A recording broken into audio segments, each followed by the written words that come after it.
જામનગરના SP doctor રવિ મોહન સૈની આજે શનિવારે શહેરના લાલ બંગલા સંકુલમાં આવેલી શહેર અને ગ્રામ્ય ડીવાયએસપીની કચેરીઓનું ઇન્સ્પેક્શન કર્યું હતું।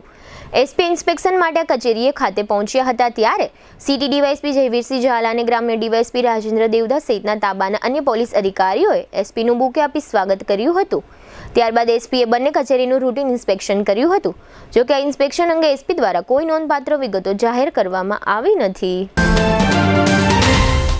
જામનગર શહેરની મધ્યમાં બેડી ગેટથી તદ્દન નજીક જૂની જયશ્રી સિનેમાવાળી શેરીમાં જૈન દેરાસર પાસે 2 BHK અને 3 BHK ના લક્ઝરિયસ ફ્લેટ રેડી પોઝિશનમાં। જી હા, અમે વાત કરી રહ્યા છે શ્રી જીન કુશલ રેસિડેન્સી પ્રોજેક્ટની। મજાની વાત એ છે કે આ રેસિડેન્સી પ્રોજેક્ટમાં કાગળના નકશા ઉપર ફ્લેટ ખરીદવાનો નથી, કારણ કે પ્રોજેક્ટ સંપૂર્ણ તૈયાર છે।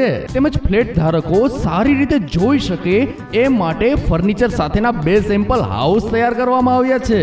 સંપૂર્ણ હવા ઉજાસ માટે દરેક ફ્લેટ પૂર્વ પશ્ચિમ ઓપન રહે એ રીતનું બાંધકામ। શુભ પ્રસંગો માટે કોમ્યુનિટી હોલ, મોડર્ન ટેરેસમાં ચિલ્ડ્રન પ્લે એરિયા અને 24 કલાક પાણીની સુવિધા। અહીં છે સુંદરતા, સેફટી અને શાંતિનો ત્રિવેણી સંગમ। સેમ્પલ હાઉસ જોવા તથા ફ્લેટની વધુ વિગત માટે સંપર્ક